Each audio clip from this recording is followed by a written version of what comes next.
Baik, bismillahirrahmanirrahim. Assalamualaikum warahmatullahi wabarakatuh. Bertemu lagi teman-teman dengan kami channel Bertani dan Beternak TV. Petani tidak boleh malas dan jangan pernah malas bertani. Baik teman-teman, saya hari ini pengen ngobrol-ngobrol kembali ya, guna mengupgrade atau menambah wawasan kita ya,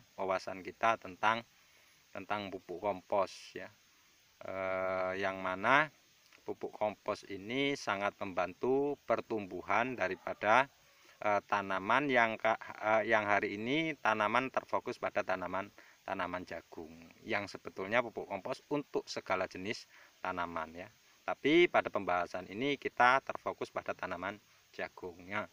Pada hari ini saya akan ngobrol-ngobrol kembali ya teman-teman ya, ngobrol-ngobrol kosong bagaimana fungsi daripada kompos ya dari busukan batang sawit yang ada di depan saya ini ya. Di depan saya ini adalah busukan batang sawit yang setengah jadi ya, yang mana ini ketika dikampak atau dihancurkan ini sudah bisa ya. Tapi ini untuk bulan lalu ya, ini bukan bulan lalu, musim tanam lalu ini masih keras, makanya saya taruh di sini. Dan saran saya jangan dibakar teman-teman. Kalau ini dibakar ya, kemudian jadi abu, apalagi abu bukan yang setengah matang ya, abu yang sudah menjadi betul-betul abu, ini kandungannya tidak banyak untuk unsur haranya ya. Tapi kalau ini dibiarkan dan busuk ya, dia mengandung banyak unsur hara, termasuk dalamnya adalah nitrogen, fosfor dan kalium ya. Terus kemudian mangannya juga ada ya, mikronya ada, makronya ada ya, mikro organiknya ada. Baik teman-teman, saya ingin ngobrol-ngobrol ya. Jadi untuk tanaman yang saya aplikasikan hari ini ya, mulai dari yang saya video ini ya, sekitar 10 meter ke depan ya, 10 meter motong barisan itu ya, sampai dengan pinggir jalan ya sebelah sana ya, itu ya banyak terdapat kompos dari sawit ya, kompos dari sawit yang dulu yang sudah yang sudah lunak saya kampai ya, sama sekali nggak saya bakar. Supaya apa? Supaya dia bertahan lama menjadi kompos, sehingga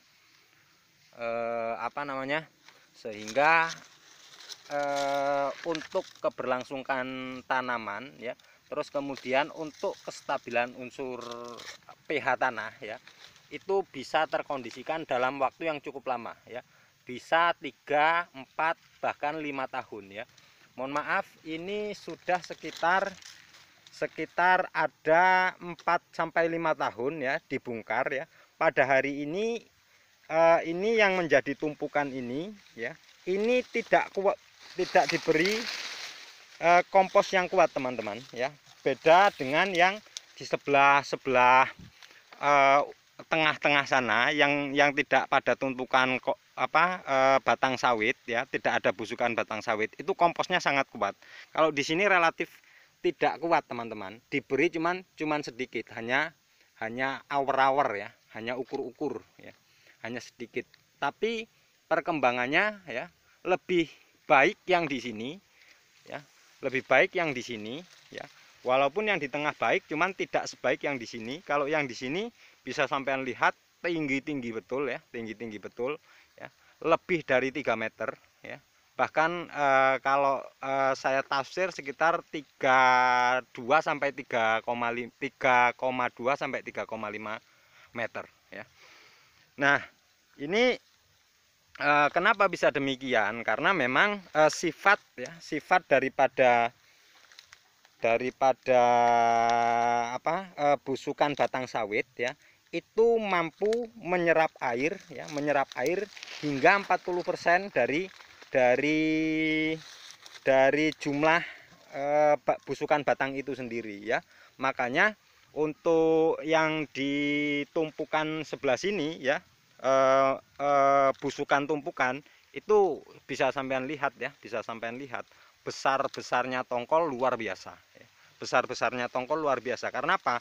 Kesetabilan ya, kesetabilan daripada tanah ya, unsur hara, unsur nitrogen ya, unsur kalium yang dihasilkan dari kompos ya, itu tercukupi teman-teman, tercukupi ya, tercukupi.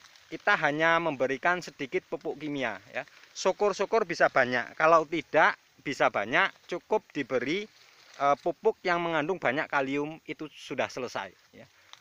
Selain daripada besar ya, di bagian yang banyak tumpukan kompos sawit ini, itu banyak yang mengelupas teman-teman ya, banyak yang mengelupas, artinya buah keluar dari kelobotnya ya, buah keluar dari wadahnya. Bahkan ada beberapa yang unik ya teman-teman, nanti saya tunjukkan ya, saya tunjukkan di sebelah pinggir jalan sana. Itu ada yang sangat panjang sekali ya, panjang sekali, tapi bijinya juga besar ya. Nah, ini sudah besar-besar, panjang-panjang, tapi ada yang panjang sekali ya. Ini rata-rata 1 jengkal lah ya, 1 jengkal. Baik, kenapa kok nggak boleh dibakar ya? Untuk pupuk, untuk batang sawit ya, karena ketika menjadi kompos ya, sudah terdekomposisi dengan baik dan benar ya, itu kandungannya tinggi ya, NPK-nya tinggi, yaitu 6,08% NPK ya, terus kemudian 44,10% ya, itu kalsium organik ya, terus kemudian kalsium nitrogennya 16,30% ya, terus kemudian dapat memulihkan tanah, pH tanah, mohon maaf, dapat memulihkan pH tanah hingga 8,16, padahal untuk stabilitasnya hanya sekitar di atas 6% ya, 6% ya. Ini bisa 8,16 pH tanah ya, prosentasenya. Makanya ini sayang sekali ya ketika nebang sawit terus bonggolnya atau batangnya dibakar ya, itu sayang sekali ya. Untuk penguraian nggak usah ribet-ribet teman-teman, nggak usah seperti yang dilakukan oleh sarjana-sarjana pertanian ya, yang mereka memang membutuhkan itu untuk sebagai temuan atau penemuan teori ya. Kalau jenengan nggak usah ribet-ribet ya, kalau sarjana pertanian ya, harus untuk pembusukannya, untuk penjadian kompos harus menggunakan tahapan-tahapan ya, tahapan-tahapan atau langkah-langkah yang itu menurut saya sangat ribet untuk kita sebagai petani ya. Harus kita menjadikan bubuk daripada batang kelapa sawit ya, harus kita giling dulu, setelah giling menjadi bubuk ya, nanti dicampur dengan MOL ya, MOL itu adalah mikroorganisme lokal ya, terus kemudian campur kotoran hewan kambing ya, terus ada urin kambing, urin sapi, urin kuda, urin kelinci ya, tinggal milih, ada sekam, ada mikroba ya, ada air kelapa, ada air gula, ribet teman-teman ya. Kalau kita nggak usah yang seperti itu, cukup ya, tumpuk saja ya, kita bunuh, kita tumpuk ya. Kalau pingin cepet tinggal ditanami benguk teman-teman ya, benguk, kacang benguk ya, itu sudah selesai ya. Dalam waktu 2-3 tahun dia sudah membusuk ya, nggak usah menggunakan berbagai macam bahan-bahan supaya dia dapat cepat terurai ya. Itu membutuhkan waktu yang lama, teori yang belibet ya menurut saya, untuk petani-petani sekelas kita. Kalau itu untuk pembuatan untuk pembuatan pupuk yang digunakan untuk bisnis ya itu nggak masalah ya. Tapi kalau kita orientasinya ini dari alam, kita kembalikan ke alam ya. Jadi cukup ditanami benguk ya. Setelah tanami benguk, tunggu sekitar 1 sampai 2 tahun. Setelah 1-2 tahun siapkan kampak ya, kita kampai. Selesai ya, selesai. Ya, buahnya alhamdulillah yang sebelah sini ya tidak hanya besar, bisa saya katakan luar biasa ya, bisa saya katakan luar biasa ya, besarnya ya, alhamdulillah ya, alhamdulillah ya. Walaupun banyak yang tumbang hari ini, tumbang karena kemarin kena angin, tapi itu bukan masalah karena memang ini sudah berumur ya, sudah berumur dan ini sudah tidak terpengaruh terhadap buahnya, kecuali ya, kecuali kalau kita telat panennya nanti, panennya telat ya, terus kemudian berpengaruh terhadap buah ketika tumbuh ya, tumbuh di batang tukul. Makanya insya Allah kalau cuman 1 minggu sampai 10 hari ke depan, insya Allah ini masih kuat dan masih tahan ya. Nah, untuk ini semua yang saya lewati ini semua adalah tumpukan dari batang sawit teman-teman, tumpukan dari batang sawit. Ini buktinya nih. Nah ini buktinya ya, buktinya ini akar sawit ya.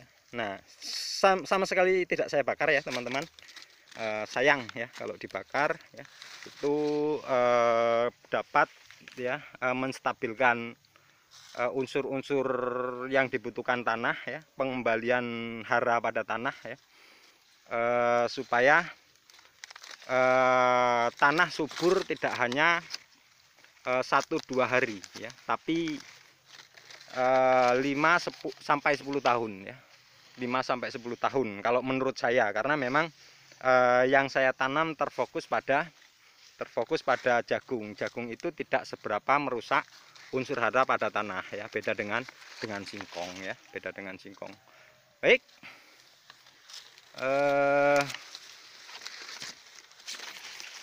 cukup sekian review video kita hari ini ya. Saya pengen mencari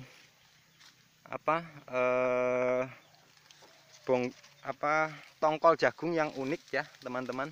Saya kemarin menemukan di sini. Nah ini ya, menemukan di sini ya, temennya besar-besar ya teman-teman. Ini sudah besar ya, sebesar kepalan tangan. Ini sudah besar, ini sudah besar, ini sudah besar, sudah besar ya, sudah besar ya, sebesar kepalan tangan. Tapi ada yang unik teman-teman, ini selain besar ya juga panjang ya.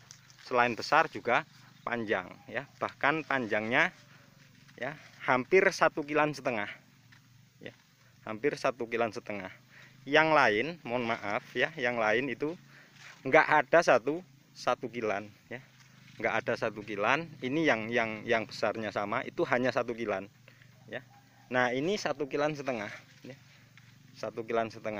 Untuk buah nggak ada masalah teman-teman, untuk buah nggak ada masalah ya, bahkan relatif lebih giginya lebih besar-besar ya, giginya lebih besar-besar bijinya. Nah ini salah satu faktor penentu keberhasilan daripada tanaman ya. Jangan gampang membakar kompos ya teman-teman ya. Kalau untuk lahan itu bersihnya beda dengan rumah. Kalau rumah harus bersih dari sampah ya, dari sampah apapun. Cuman kalau di kebun bersihnya harus bersih dari rumput itu saja ya, harus bersih dari rumput ya. Kalau cuman bersih pada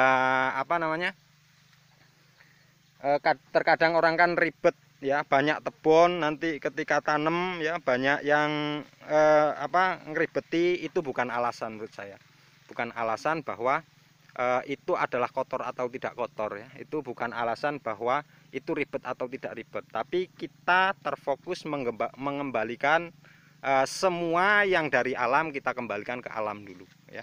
Jadi ini tebon ini ketika kering nanti jangan dibakar ya. Terus kemudian kalau jenengan nebang sawit ya, bonggol itu jangan dibakar, biarkan mengering, setelah itu ditebar. Supaya apa? Unsur hara ya, unsur hara dalam tanah itu stabil ya.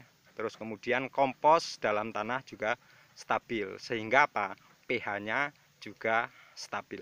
Baik, cukup sekian dari saya. Tetap ikuti terus channel kami, Bertani dan Beternak TV. Petani tidak boleh malas dan jangan pernah malas untuk bertani. Akhirul kalam, billahi taufiq wal hidayah.